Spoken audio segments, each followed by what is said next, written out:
Okay, so I'm going to show the next part for the wacky fruit. So let me hop back to, whoopsies. Here we go. Back to Google Classroom. And then I'm going to download my next photo. So I need the kiwi. Let me find, here's the watermelon. I need that one. So I'll download this. Again, I'm hitting my little 3 dots, open a new window, and download.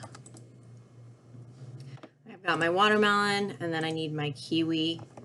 Little 3 dots, open a new window, and download.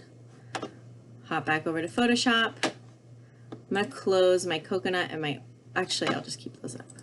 You can have a lot of documents open. Obviously, you know, save them when you're finished. So I'm looking for my kiwi. Here's my kiwi. And I'm looking for my watermelon. Here we go. All right, so I'm going to go ahead and first select the area that I want to replace. So I'm going to 1, 2, 3, 4, go to my quick selection tool, quick selection, and I'm selecting my kiwi right here because I'm going to replace it with a watermelon. And again, I'm just clicking and painting over. Oh, and you can see I got a bit too much right there. So I'm going to hold Alt, ALT on my keyboard, and I'm going to paint over that area to unselect it. And then it looks like I need to zoom in here a little bit, and I'm going to shrink my brush down by using the brackets on my keyboard, and then I'm going to go and get this little area. You can also click, so you don't always have to like be painting where you're clicking and holding. It's kind of personal preference. And let me just, you can see I clicked there and it got a little bit too much, so I'm going to Control Z and see if I can just paint that. No.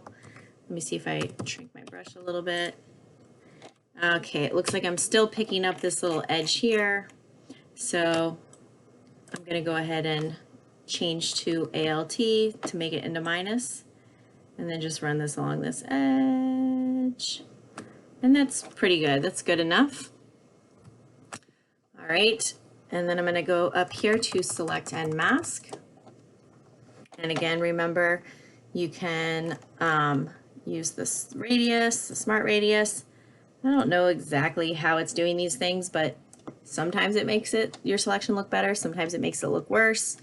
It just depends on the image. So, you know, just use your judgment. If it doesn't look like it's improving your selection, you don't have to use it.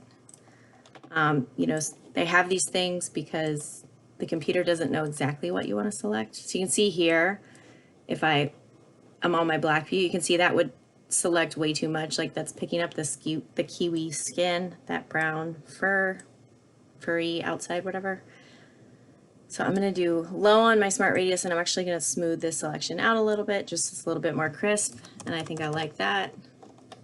So change back to this looks good.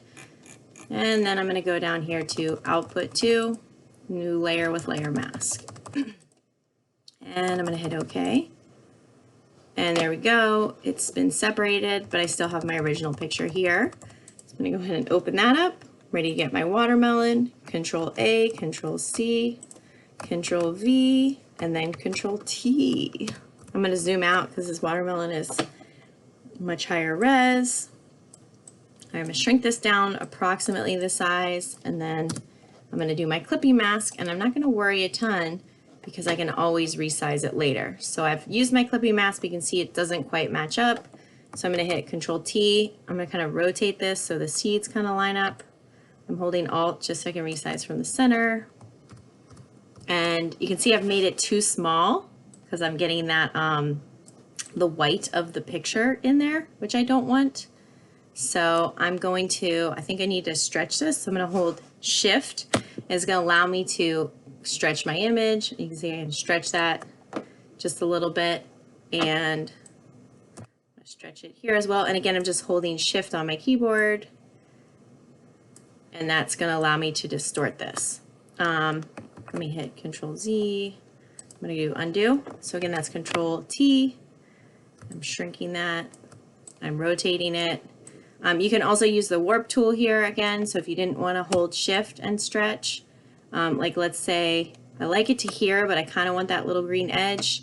Maybe I want to use my warp tool, right click, warp, and kind of drag this and have like a little bit more manipulation. So I'm going to drag this, and maybe I'll just drag these a teeny bit just to kind of skew how it is in there, and I like it, so I'm going to hit enter, and then that one's done.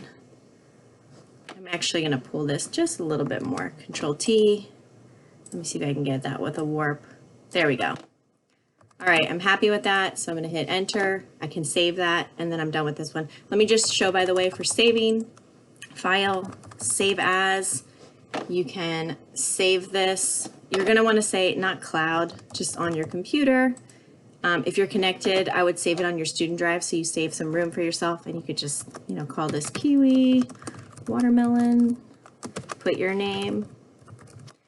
I'm not going to actually save this because I have a lot on my computer. So you can save it once as a Photoshop, and then File, Save As, and you can keep that same name that you gave it before. It should automatically pop up, and you're going to do a JPEG and save. All right, so I'm going to shut this video off, and then I'll do the last one.